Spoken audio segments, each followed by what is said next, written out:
first, before we were given access to document what was happening in Marikana, the standoff between the miners as well as the mine management, with the police trying to defuse the situation. And I mean, the Marikana miners had already, the Lonmin miners had already given up their unions.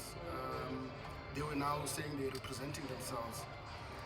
And after a few days, we managed to get access to be able to talk to some of the miners, to engage and understand their challenges that they were facing at that time. And if you look at that image, I actually shot it just partially on the koppie itself, because Umgcineni Mambushnoki had given us access to be able to engage with some of the miners. So I managed to go up the mountain or up the koppie to try and capture the moment that you see on that photograph. I think maybe giving context to how we got to Marikana, when we arrived on the 14th, in Marikana. We were shocked to realize that most media colleagues stood at a far distance with you know, fear of intimidation and so forth. You know, the situation was very hostile. Hence, it took longer for us to be able to gain that trust with the miners and engage them to understand what was the main reason why they were at that koppie.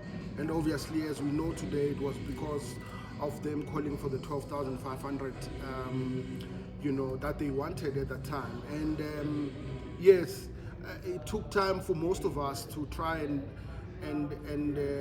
kind of be comfortable in what we were doing in terms of documenting and taking photographs there. And yeah, to a certain extent, you were kind of unsure of yourself in terms of how comfortable can you be while you're doing your work. Yes, but, you know, anxiety and adrenaline is things that you feel when you cover such volatile situations. So yes, it was an unsettling kind of environment to work under. Well, the picture that you see there, it was taken just moments after the actual shooting, you know. Some of the miners were trying to basically gasp for air, some was trying to stand. And the police officers obviously were basically around these men who had been gunned down on the ground. And some of them, as they attempt to stand, some of the police officers would raise their firearms with that, whether to warn them not to stand. Hence that movement was captured under that chaos. Well, it was an unbelievable sight, and in as much as we, as you know, as the media, we had an idea, or rather some sort of you know, an idea that something could happen, because prior to the shooting, you know, there were a few instructions that were given to the media. Hence, we were told to move, that the plan has moved to the next level, and they wouldn't want to basically seeing us getting hurt. So they were trying by all means, and there was an instruction from one of the police officers to say we must move. And coming to then realize what then happened after the shooting, you then conclude that there was a plan.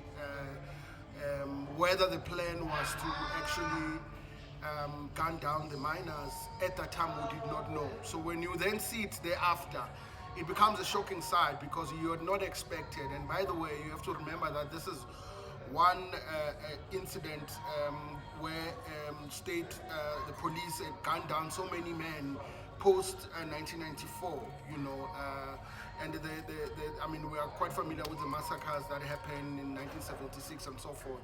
So this was a strange reaction from the police that most of us never expected it to be this severe, that 34 miners would have been killed on that day.